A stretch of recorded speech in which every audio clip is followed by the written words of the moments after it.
It was nearly 3 a.m. when Maya's phone buzzed. A simple text. "Can we talk?" Her chest tightened. She had just spent 2 hours enjoying the first real moment of freedom in days. And now, she had to face it. Because it wasn't about reason. It was about obligation, guilt, and fear. We'll call her Maya. For 3 years, she thought she was managing life, managing love. But lately, it all felt like slipping sand. Ethan had achieved more in months than she had in years. Officer acceptance, ROTC training, intense coursework. Meanwhile, Maya felt stuck. Job applications rejected, internships lost, opportunities she had fought for slipping away. And slowly, jealousy crept in. Not hatred, not anger. Just a quiet ache in her chest, whispering, "Why am I not enough?" The weekends were the worst. She'd traveled hours to see him, hoping for connection. But small things, like a forgotten graduation ticket or a paused conversation, felt like blows. One night, she cried on the bathroom floor, exhausted, trembling, questioning, "Why can't I be enough for him? Why can't I control this?" Her pain wasn't quiet. It demanded attention. And she lashed out at herself first, hit herself, whispered cruel words, tore herself down. The next weekend was worse. She couldn't cook. She couldn't laugh. She couldn't even breathe. Everything was suffocating. Job failures, financial pressure, family chaos. And Ethan, the one person she loved most, felt like a mirror of her inadequacy. She snapped. A text. Words she couldn't take back. "Maybe you should give my graduation ticket to someone else." Silence followed. Shame crushed her. Guilt tore her apart. In that moment, Maya understood. She hadn't failed Ethan. She had failed herself. All the self-sabotage, all the unspoken fears, all the internal chaos. It had built a wall between them. Ethan still cared. He still loved her. But he couldn't stay if she didn't first learn to care for herself. It didn't take long for Maya to notice a pattern. Every time she felt overwhelmed, every time she doubted herself, Ethan's absence, his focus on school, work, his own life, felt like a mirror of her failure. Small triggers, like a delayed reply or a forgotten message, spiraled into crushing self-doubt. Her heart raced. Her mind replayed every past mistake, and she reacted before thinking, crying, lashing out, questioning everything she thought she knew. It was always the same. Self-doubt, panic, impulsive reaction, guilt, attempt to overcorrect. Each time she acted out, she felt a brief surge of control. Then, emptiness, a hollow reminder. She hadn't fixed anything. Her love for Ethan collided with self-loathing, and in that collision, she felt trapped. One weekend, the tension hit its peak. Ethan had just returned from a long day, exhausted. Maya, flooded with frustration and jealousy, snapped over something small, a misaligned plan, a forgotten item, a comment she misread. She yelled, she cried, she begged for reassurance. But Ethan, drained from his obligations, couldn't respond the way she wanted. Her attempts to control his attention only pushed him further away. Maya began to see it clearly. Her reactions were never random. They followed a rhythm she barely recognized at first. Every time she felt anxious or inadequate, every time she feared loss, she enacted the same behaviors, and they always spiraled the relationship into tension. And every time Ethan withdrew, intentionally or not, she felt the loop tighten. No one ever said it out loud. There was no agreement, no rules posted on the wall, but the system was there. Maya realized, if I don't act, if I don't react, everything falls apart. Her mind, exhausted and anxious, had built a self-perpetuating loop. Stress, impulsive behavior, guilt, overcorrection, stress, and it fed itself, relentlessly. So I asked her, "What would happen if you didn't react this time?" Maya paused. The question wasn't practical. It wasn't about fixing Ethan or making him respond. It was about herself. And in that pause, for the first time, she realized that the loop wasn't just damaging the relationship, it was destroying her sense of self. Until now, Maya had blamed herself. blamed circumstances, blamed Ethan, but something shifted. She started asking a harder question. Why do I keep doing this to myself? The pattern wasn't about him. It was about her own fear of being insufficient, of failing, of not measuring up. The answer was hidden in her past. Growing up, she had learned that love required performance, success, compliance, silence.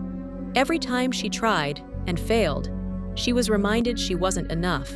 And now, she was repeating the same story with Ethan. Her need to control, to overcompensate, to self-sabotage. It wasn't new. It was patterned into her very identity. What felt like love was slowly revealing itself as dependence on being needed. If Ethan succeeded without her, if he thrived while she faltered, then what did she have left? Her identity, her worth, her sense of self. It was tangled in his attention, his presence, his validation. Every argument, every breakdown, every impulsive text was a small fracture in the system she had built inside herself. And this weekend, the cracks widened. Maya realized the system wasn't just affecting the relationship, it was eating her alive. She didn't just feel guilty, she felt lost, unmoored, like a person she barely recognized. And then she saw it clearly.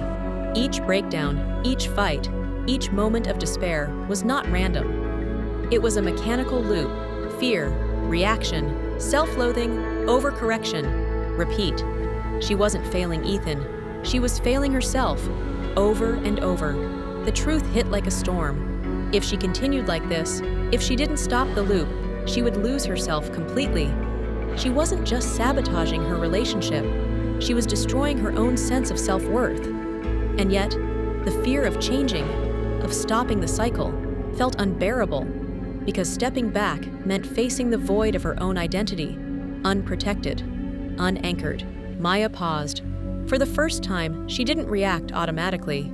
No tears, no frantic texts, just stillness. The storm inside her continued, but for a moment, she could observe it instead of being carried away. She saw the pattern, the triggers, the loops, the crushing self-criticism. Fear was still there. The familiar thought, if I don't act, everything falls apart. But this time, she let it sit. She didn't text Ethan immediately. She didn't cry. She let the silence exist, uncomfortable but real. And in that pause, she discovered something new. She could exist without controlling the outcome. The next step was terrifying. Maya allowed herself to say no, not angrily, not dismissively, simply no. She refused to engage in a conversation that she knew would spiral. She gave herself permission to step back. It wasn't abandonment, it wasn't rejection, it was clarity. Over the following days, she practiced small experiments, waiting before replying to messages, not assuming she was failing, observing her own emotions instead of projecting them. Each pause felt like a test. Each refusal to overreact felt like a tiny victory. And each time, the world didn't collapse. Then came the moment of truth. Ethan called. A small conversation. She didn't panic. She didn't try to fix him. She simply listened, grounded, present. And she realized the relationship didn't need her constant overcorrection. She didn't need to carry the entire system alone. Maya understood something profound. Love isn't rescue. Love isn't proof of worth. Love is connection, shared responsibility, and clarity. And for the first time, she felt a spark of freedom, a quiet strength that came not from control, but from self-awareness and boundaries. Months passed, but the loops didn't disappear overnight. Ethan's life continued. Graduation, work, responsibilities. Maya's life continued too, but something had changed inside her. She no longer reacted automatically. She no longer felt consumed by guilt or panic. And in the quiet, she discovered a new rhythm, space between stimulus and reaction. Messages came, situations arose. She felt the old anxiety, but instead of spiraling, she paused, observed, and chose. She didn't reject Ethan. She didn't chase him either. She responded with presence, not obligation. Each pause reinforced a new truth. She could exist outside the loops without everything collapsing. Ethan and Maya spoke less frequently, but differently. No panic, no desperation, just honest connection when both were present. Maya realized she didn't have to fix him, and Ethan didn't have to fix her. Their love wasn't gone, it had shifted. Not perfect, not ideal, but healthier. The hardest lesson was for herself. She wasn't defined by her mistakes. She wasn't defined by her panic, her jealousy, her burnout. She was more than the loops she had repeated, and slowly, she began to love herself, enough to be present without controlling everything. Patterns don't vanish. Triggers still exist. Moments of doubt still appear. But the difference is now internal. She knows herself. She sees the loops. And she can choose. Not from fear, not from obligation, but from clarity. Maya once believed love meant controlling, fixing, and overgiving. Now she understands. Love means presence. Love means clarity. Love begins with self. And in that quiet truth, she is finally free. If this investigation resonated, you're already familiar with the pattern. It appears in different stories, but it behaves the same way. This was Case 002 from the Psychiatrist Journal. If you want to continue the archive, you know what to do.